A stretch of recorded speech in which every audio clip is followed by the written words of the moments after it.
It's a bittersweet week as 4 sports get the green light to proceed for fall. But only 4 sports. It'll be 2021 before we see the rest.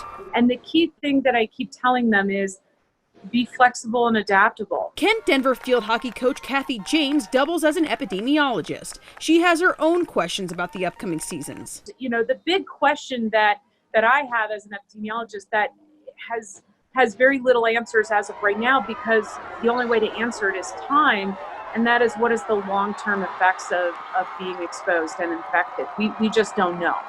Many of the decision makers don't have the opportunities to address all the details in the time that is needed. That's why we're seeing postponements to allow for that time. And I'm hesitant to say yes or no, this is right, this is wrong.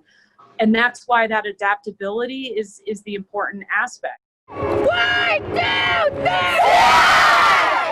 And adaptability will pay dividends for multisport athletes who will be facing some extra overlap with a 4-quadrant schedule.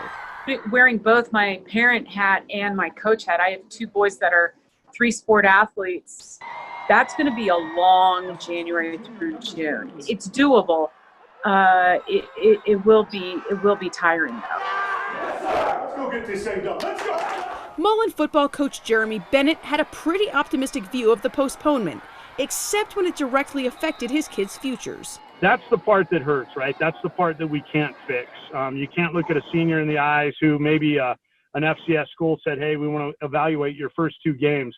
Those games aren't going to be there by the time they sign, right? So, but we do the best we can, and we love them up, and we make sure that they know we're working hard for them, and we leverage our relationships. Some student athletes will opt for the club sport route to have better exposure. Broomfield soccer coach Jim Davidson understands that reality. We will be able to find some balance where the kids will compete in both the high school realm and the club realm.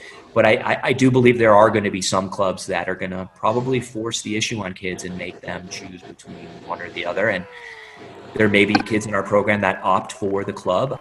That's a reigning state championship team that still has a lot of questions about its future. But one thing remains constant. We always value relationships over results, and so we're going to really need to focus this year on just building relationships. And each one of these coaches is up for the challenge.